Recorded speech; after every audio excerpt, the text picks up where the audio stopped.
The United States Armed Forces of the Federal Armed Forces of the United States. They consist of the Army, Marine Corps, Navy, Air Force, and Coast Guard. The President of the United States is the military's overall head, and helps form military policy with the U.S. Department of Defense, a federal executive department, acting as the principal organ by which military policy is carried out. For the time of its inception, the military played a decisive role in the history of the United States. A sense of national unity and identity was forged as a result of victory in the First Barbary War and the Second Barbary War. Even so, the founders were suspicious of a permanent military force. It played an important role in the American Civil War, where leading generals on both sides were picked from members of the United States military. Not until the outbreak of World War II did a large standing army become officially established. The National Security Act of 1947, adopted following World War II and during the Cold War's onset, created the modern U.S. military framework. The act merged previously cabinet-level Department of War and the Department of the Navy into the National Military Establishment, headed by the Secretary of Defense, and created the Department of the Air Force and National Security Council.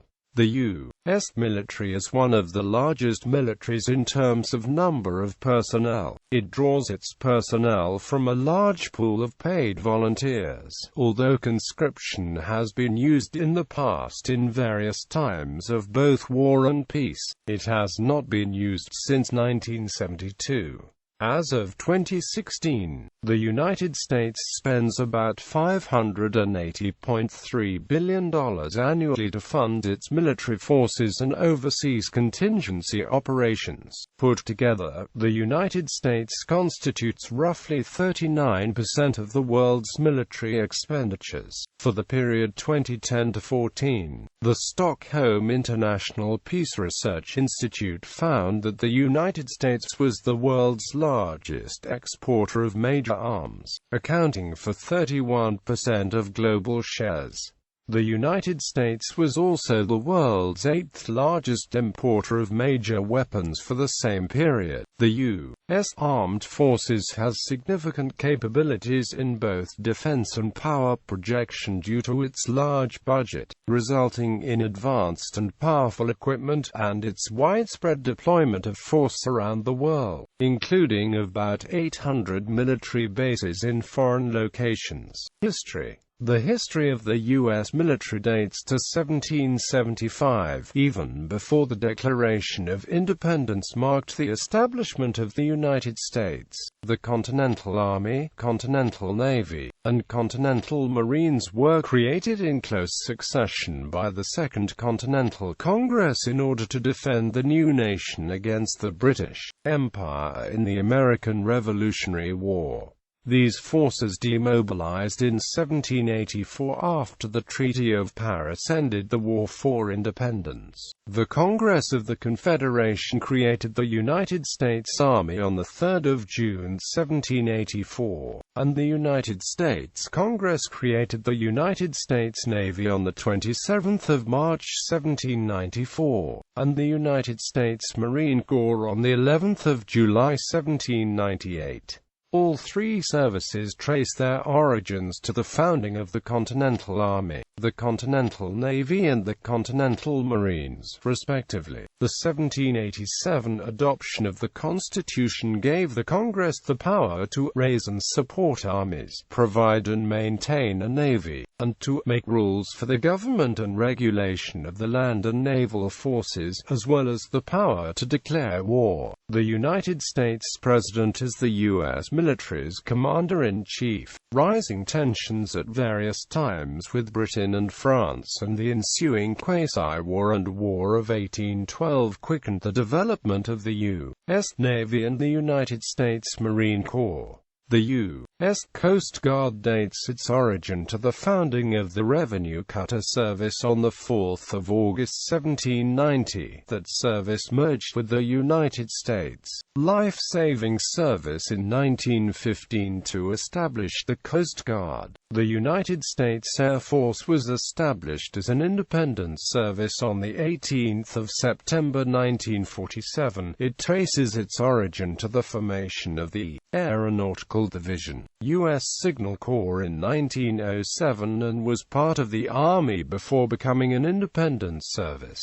The reserve branches formed a military strategic reserve during the Cold War, to be called into service in case of war. Time magazine's Mark Thompson has suggested that with the War on Terror, the reserves deployed as a single force with the active branches and America no longer has a strategic reserve command structure. The DoD is headed by the Secretary of Defense, who is a civilian and cabinet member. The Defense Secretary is second in the military's chain of command, just below the President, and serves as the principal assistant to the President in all DoD-related matters. To coordinate military action with diplomacy, the President has an advisory National Security Council headed by a National Security Advisor. Both the President and Secretary of Defense are advised by a 7-member Joint Chiefs of Staff, which includes the head of each of the Defense Department's service branches as well as the Chief of the National Guard Bureau. Leadership is provided by the Chairman of the Joint Chiefs of Staff and the Vice Chairman of the Joint Chiefs of Staff. The Commandant of the Coast Guard is not a member of the Joint Chiefs of Staff. All of the branches work together during operations and joint missions, under the Unified Combatant Commands, under the authority of the Secretary of Defense with the exception of the Coast Guard, which is under the administration of the Department of Homeland Security and receives its operational orders from the Secretary of Homeland Security. However, the Coast Guard may be transferred to the Department of the Navy by the President or Congress during a time of war. All 5 armed services are among the 7 uniformed services of the United States, the 2 others being the U.S. Public Health Service Commissioned Corps and the National Oceanic and Atmospheric Administration Commissioned Officer Corps. Budget. The United States has the world's largest military budget. In the fiscal year 2016, $580.3 billion in funding were enacted for the Department of Defense and for overseas contingency operations in the war on terrorism. Outside of direct DoD spending, the United States spends another $218 to $262 billion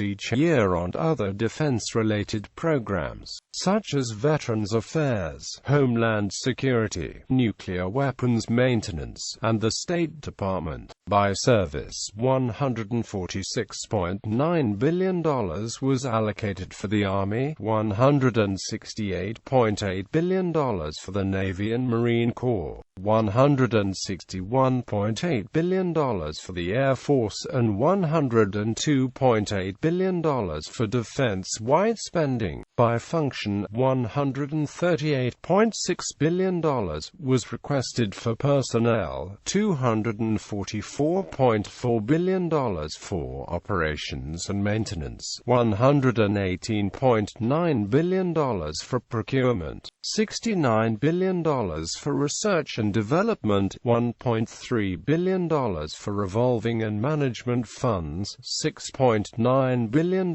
for military construction, and $1.3 billion for family housing. In FY 2009, major defense programs saw continued funding. $4.1 billion was requested for the next-generation fighter F-22 Raptor, which was to roll out an additional 20 planes in 2009. $6.7 billion was requested for the F-35 Lightning II, which is still under development, but 16 planes were slated to be built. The Future Combat System program is expected to see $3.6 billion for its development. A total of $12.3 billion was requested for missile defense, including Patriot Cap PAC-3 and SBIRS-High.